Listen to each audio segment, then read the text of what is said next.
The National Competitiveness and Productivity Council, NCPC, was established in 2013 with the objective to raise awareness and understanding of the importance of competitiveness and productivity to economic well-being, to monitor all aspects of productivity growth and competitiveness in Saint Lucia vis-à-vis other countries, to provide advice to the government on actions to promote productivity growth and competitiveness in Saint Lucia, and to monitor and report on progress made in implementation of solutions to actions designed to boost competitiveness and productivity in Saint Lucia.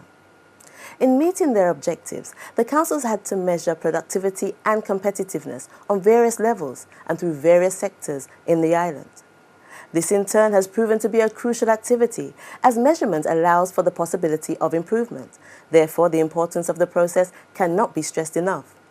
With a mind to encourage productivity measurement on a national scale, the council see it only fitting that their work should be measured also, and they begin this assessment with Productivity Awareness Week.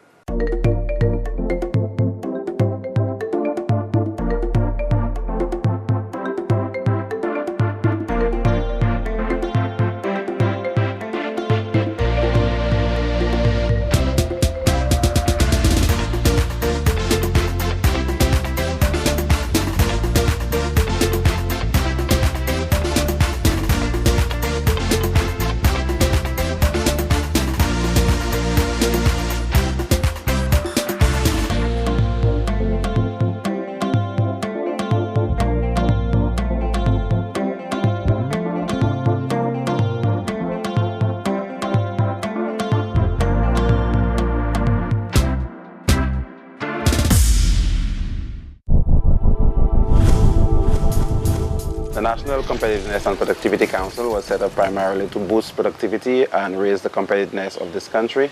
And setting up a week of activities was primarily due to raising that awareness and letting the public be aware of why the council exists and what the work of the council entails and how productivity boosts our economy and how competitive we can become. The second annual Productivity Awareness Week was held through the 12th to the 16th of October 2015. This discussion is so very timely because sometimes when we hear big words like productivity and competitiveness, we believe that it doesn't apply to all and sundry. It only applies to the people with ties and the people in policy level position. But the truth of the matter is that the issue of productivity and by extension competitiveness is one that challenges each and every one of us as St. Lucians who are striving for the betterment of our country. The aim of the week was to provide mentorship in matters relating to productivity, to provide tools to entrepreneurs that would allow them to enhance productivity and competitiveness, and to inculcate a mindset change. Having participated in the week, I took particular pleasure with the school store. The reaction of the students was very pleasing, very engaging, and even to some extent the teachers who for some reason said that they never knew productivity and competitiveness was so engaging and felt that there is need for even greater awareness of it. So having the reaction of the kids and the teachers was my favorite part. So did the week meet its objectives? Were these goals obtained, or did the activity fall short? In essence, the question that really needs to be asked is how productive was Productivity Awareness Week? I thought that going to that would be just another talk shop, something that someone just wants me to attend to fulfill the agenda.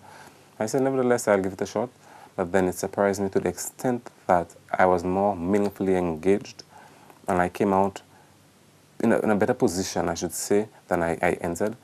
Judging from the responses from the varying sectors that participated, we got full participation from all areas, so it sends a message that persons are actually listening, and I actually felt that it did meet its objective.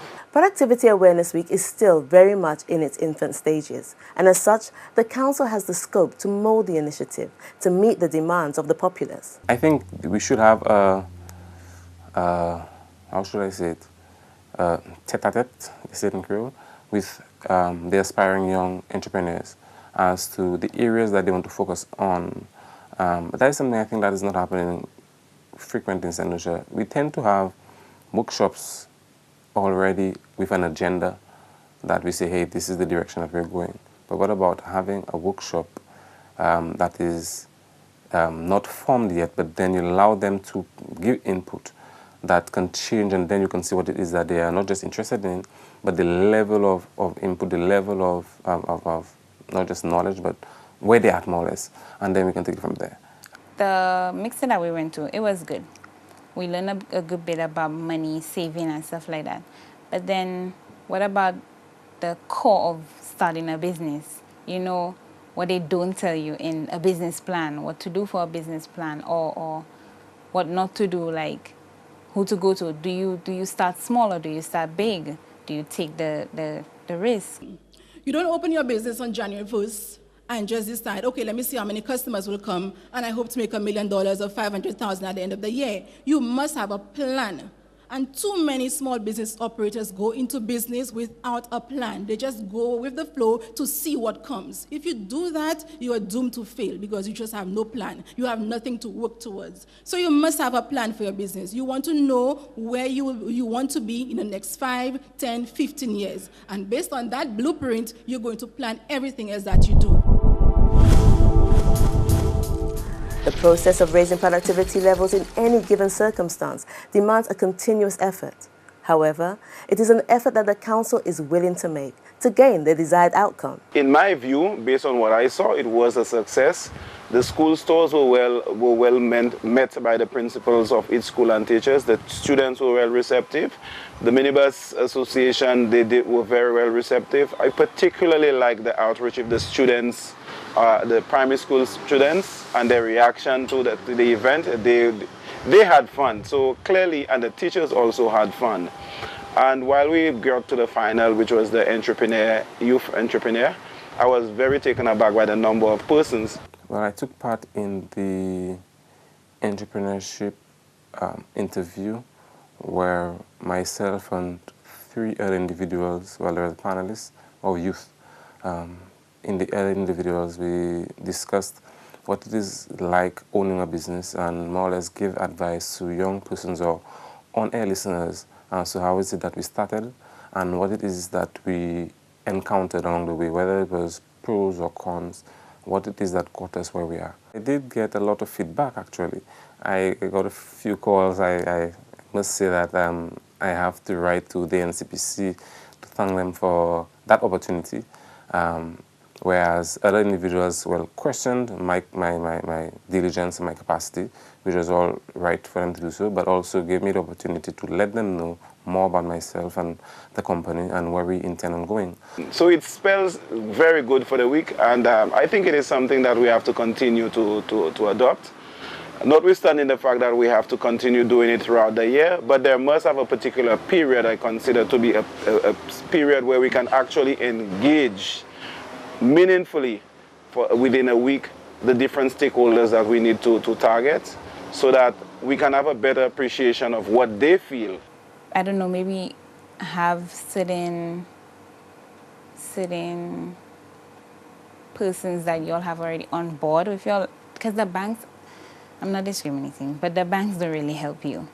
Okay, I don't know if there's maybe Bell Fund, you can have some kind of relationship with them so that any young investors, any young entrepreneurs that you have coming on board, you could automatically refer them to Bell Fund or something of that sort.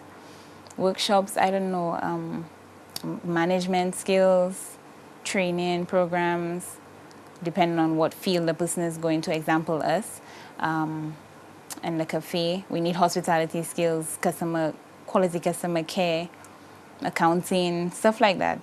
Assess the productivity levels in your department, organization, or community and ask yourself, am I prepared to do the same? For more information on productivity awareness and development, call the NCPC at 468-5576 or 468-5571 or visit our website at stluciancpc.org. And be sure to tune in next time because productivity matters.